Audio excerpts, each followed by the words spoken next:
Alors, la suite qui n'a rien à voir avec les objets ancrés, les styles imbriqués.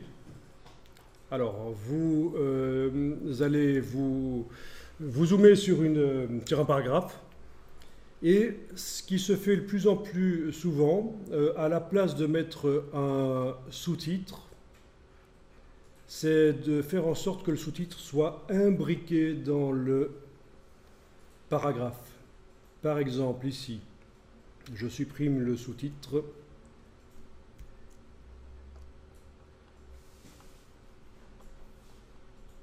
Je vais faire en sorte que ce paragraphe commence à la colonne suivante. Manuellement, je peux insérer une balise de saut de colonne. D'accord? Clic droit, insérer un caractère de saut, dans ce cas-ci, saut de colonne. Voilà, ça c'est pour chasser manuellement du texte vers la colonne suivante. Si je vais dans le bloc précédent, je trouve une minuscule balise qui est celle-là. C'est le saut de colonne.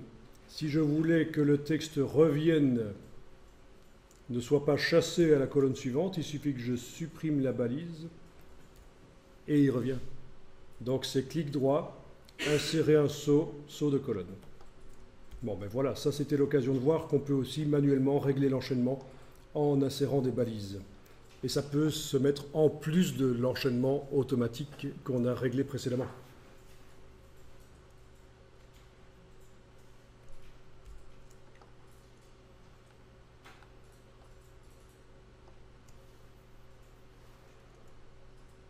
Voilà, vous sélectionnez une partie du texte.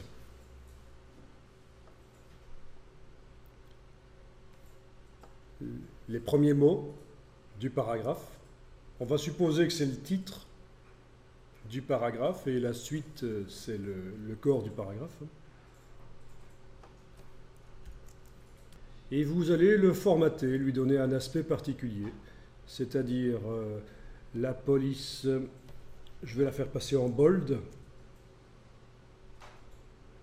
La couleur, je vais la changer.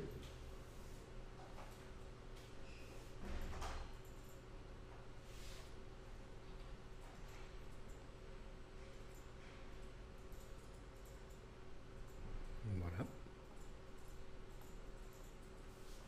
Et donc voilà à quoi ça va ressembler.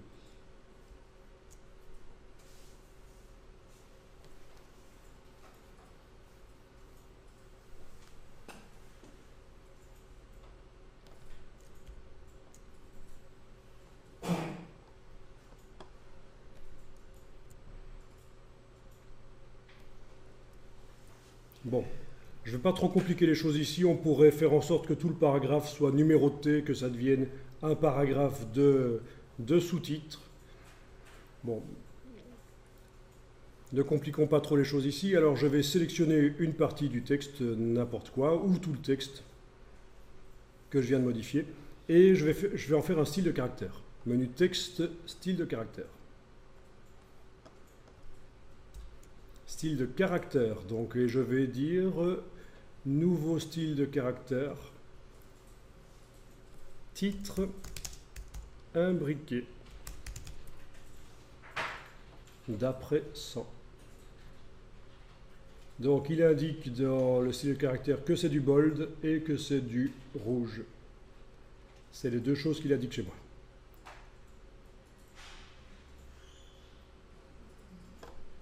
Ok.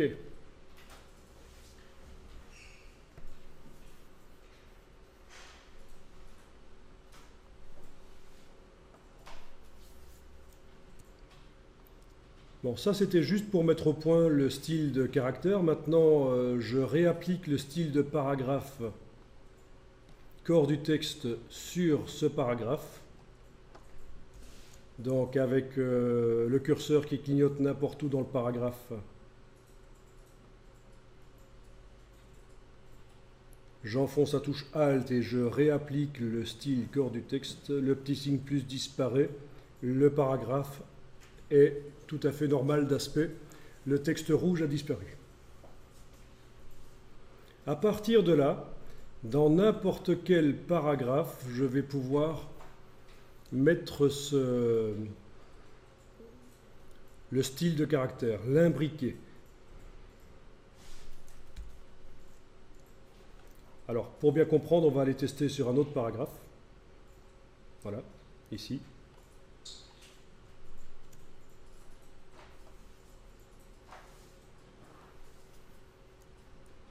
Voilà, vous avez cliqué dans un paragraphe, c'est bien le début d'un paragraphe, c'est parfait.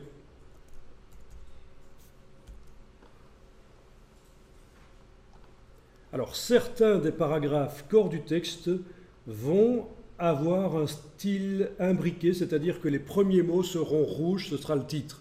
Mais tous les paragraphes ne vont pas avoir le premier mot rouge, on est d'accord, hein, c'est juste un paragraphe tous les 10 ou tous les 20 qui sera comme ça. Je vais donc faire ici une variante du style corps du texte. Ça va s'appeler corps du texte avec style imbriqué. Et pour faire ça, vous allez dans le menu de la palette style de paragraphe jusqu'à la ligne nouveau style de paragraphe.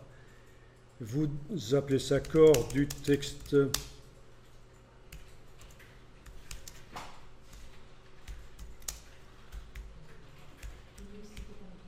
avec style imbriqué.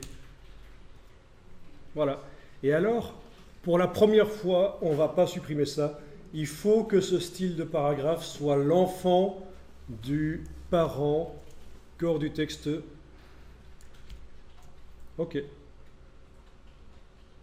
Et donc voilà le style de paragraphe enfant qui est là et le parent qui est là, au-dessus, hein, qui est utilisé par tous les paragraphes du document, sauf ce paragraphe-ci qui utilise maintenant le nouveau style corps du texte avec style imbriqué. Accrochez-vous, on va y arriver. Ok, vous cliquez à côté de tout, rien n'est sélectionné. Vous double-cliquez sur le style de paragraphe corps du texte avec style imbriqué.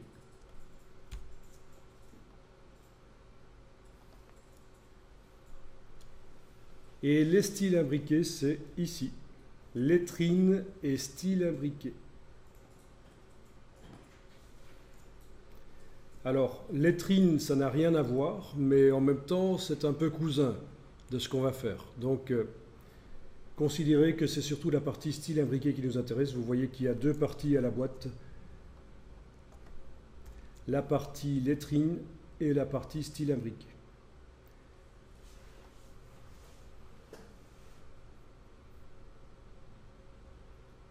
Et vous cliquez ici sur Nouveau style imbriqué. Et c'est quoi les styles imbriqués? C'est-à-dire que dans un style de paragraphe, on peut dire, tiens, on met un style de caractère qui va s'appliquer sur une partie du paragraphe. D'office, un style de caractère va être dans le style de paragraphe. Il est imbriqué. Et quel est le style qu'on choisit? C'est évidemment le style titre imbriqué. Qu'est-ce que ça dit? Vous cliquez en dessous pour sortir du menu. Eh bien, votre style titre imbriqué se met automatiquement toujours sur le premier mot du paragraphe. On voit que ça marche. Si j'applique ce style de paragraphe corps du texte avec style imbriqué, je l'applique sur n'importe quel paragraphe. Voilà, je clique sur OK, je vais l'appliquer sur n'importe quel paragraphe. Le premier mot sera rouge. Il va subir il va subir forcément, voilà, le style imbriqué, le style de caractère imbriqué.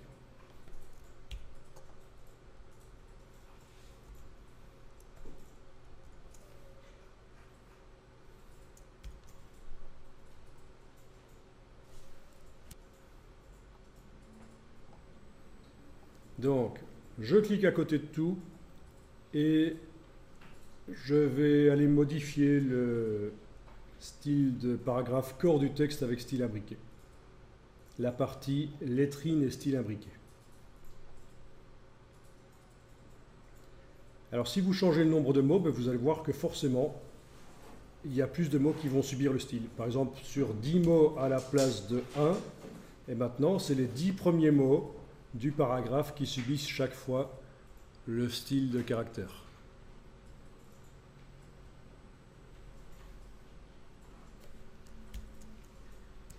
Bon, évidemment, vu que les titres auront des nombres de mots différents dans chaque paragraphe, ce n'est pas la solution. Il faut que ce soit plus souple que ça. Il faut que je puisse décider manuellement où se termine l'imbrication du style. Donc, à la place d'indiquer qu'on imbrique le style sur un certain nombre de mots, vous voyez qu'il y a le choix. On va dire titre imbriqué jusqu'à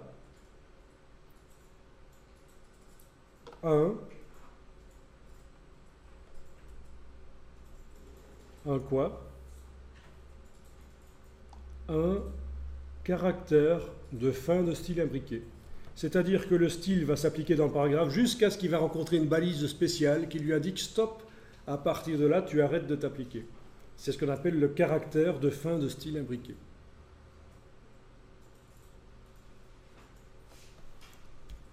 Et vous cliquez sur OK.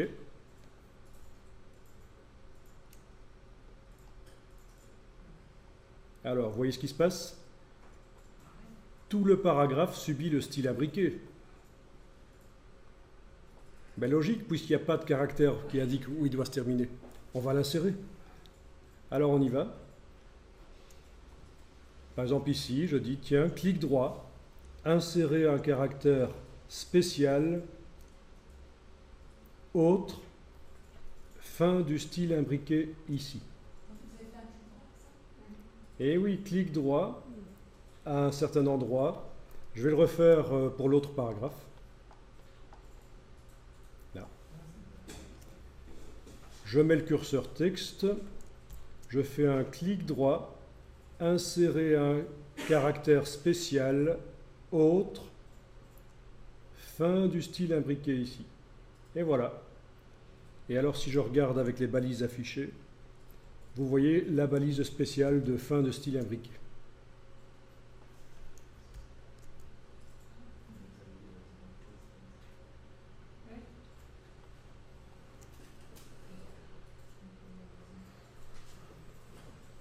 On peut mettre plusieurs styles imbriqués dans le même paragraphe. On peut s'amuser comme ça. Il y en a qui s'amusent à faire des... Automatiquement, chaque mot change de couleur. Il suffit de mettre plein de styles imbriqués qui s'appliquent que sur un mot et qui correspondent chacun à un style de caractère avec une couleur différente. C'est possible. On applique un style sur un paragraphe, tous les mots prennent des couleurs différentes.